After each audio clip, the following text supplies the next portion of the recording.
The first time you meet someone, they decide whether they like you or not. As an entrepreneur, you know the importance of a first impression. As a clinical psychologist with a background in neuropsychology, I'm going to tell you the evidence as to why it's important and also tell you how to make the best first impression in 3 minutes or less.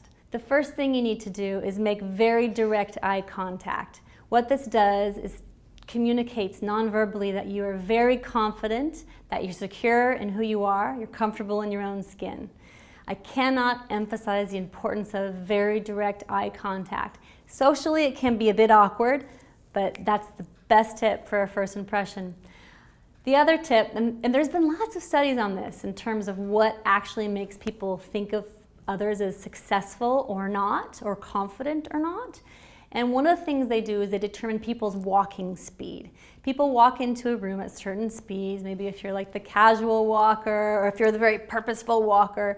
If you're a casual walker, shift to a purposeful walker. Because again, it's the first impression. When you come up to shake someone's hand and meet them, if you have a direct, straightforward, quick approach, that reads more confidence than those who don't. So shift your gait a little bit. The other thing I want you to really understand the importance of is names. When I was in college, I worked for Senator Packwood at the Senate Finance Committee and Senator Dole. Senator Packwood had a room, it must have been 1,000 square feet, full of 3x5 index cards of names of every person he'd met in his entire life, and he remembered everyone. So the first time I met him, he said, "Jennifer Jones, pleased to meet you. How are you?" How do you even know my name? You haven't met me yet.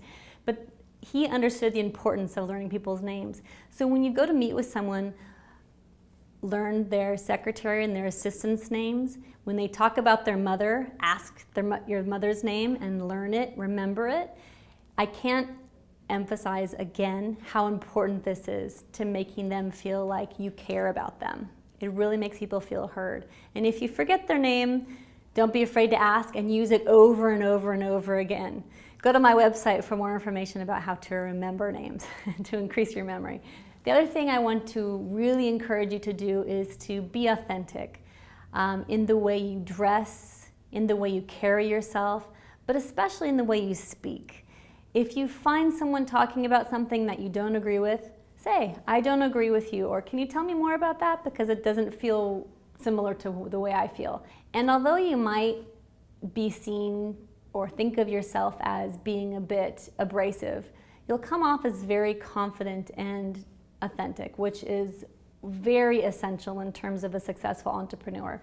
Remember, you're not just trying to please people and have them like you as an entrepreneur. More importantly, you want them to know that you're confident and you can do it and you can get the job done. So follow these tips for more information. You can check out my website and follow me on Twitter. Thanks.